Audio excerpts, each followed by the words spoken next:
Bonjour à tous, ici Gabriel Gélina pour le Guide de l'auto.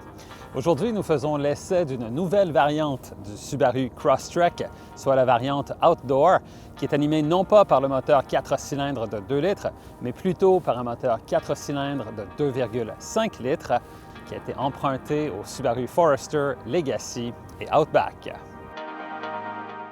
Le look du Crosstrek le fait passer pour un VUS, mais il s'agit en fait d'une petite familiale surélevée avec un design au look un peu plus aventurier, ce véhicule partageant sa plateforme et plusieurs éléments avec la Subaru Impreza. Tout comme les autres véhicules de la marque, la configuration est classique dans la mesure où l'on a affaire à un véhicule animé par un moteur à 4 cylindres à plat et qui est doté d'un rouage intégral à prise constante.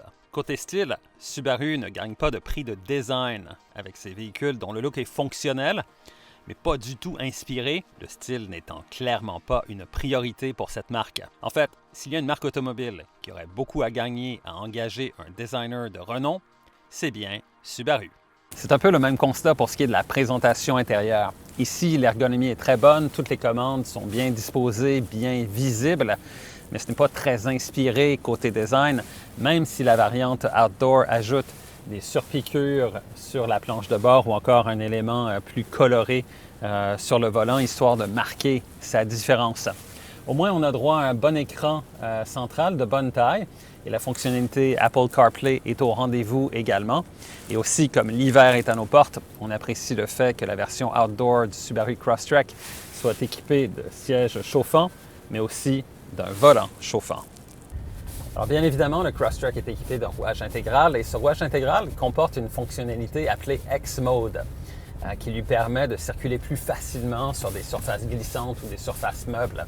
Le système modifie un peu la réponse à la commande des gaz, aussi le comportement de la boîte CVT et du rouage intégral, justement pour optimiser la motricité.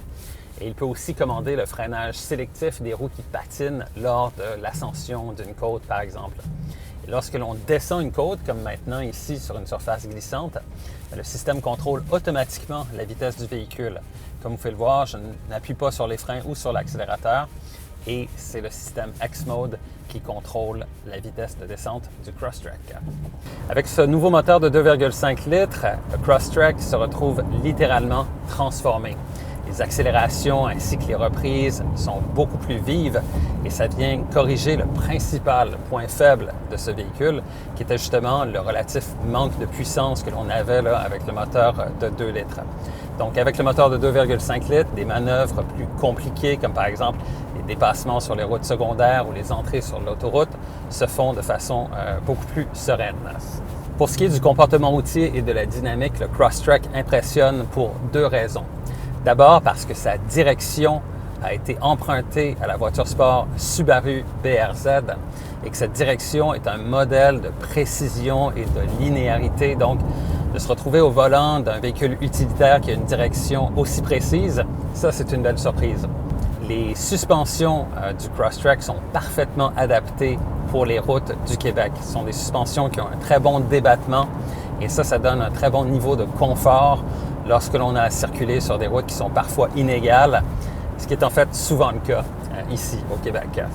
Pour ce qui est de la boîte de vitesse du Crosstrek, qui est une boîte à variation continue et non pas une boîte automatique classique, il y a du bon et du moins bon. Ce que l'on aime, c'est que la consommation n'est pas nécessairement plus élevée malgré le fait que la cylindrée du moteur ait été augmentée. Ce que l'on aime moins, évidemment, c'est le fait que les sensations ressenties au volant d'un véhicule qui est équipé d'une boîte à variation continue sont moins naturelles que celles que l'on ressent au volant d'un véhicule qui a une transmission automatique classique. Aussi, ce que l'on remarque, c'est que parfois, le niveau sonore dans l'habitacle est quand même relativement élevé en accélération franche, comme ici. Et ça nous démontre que le Crosstrek fait un peu preuve de certains manques de raffinement. En fait, on souhaiterait peut-être que l'insonorisation soit un peu meilleure sur ce véhicule. Au final, la variante Outdoor ainsi que la variante Limited corrigent le principal point faible du Crosstrek en troquant le moteur de 2 litres pour celui de 2,5 litres. Aussi, la fiabilité et la valeur de revente sont au rendez-vous, ce qui en fait un choix très rationnel. On souhaiterait juste que le degré de raffinement et que le design soit à la hauteur du reste de l'ensemble.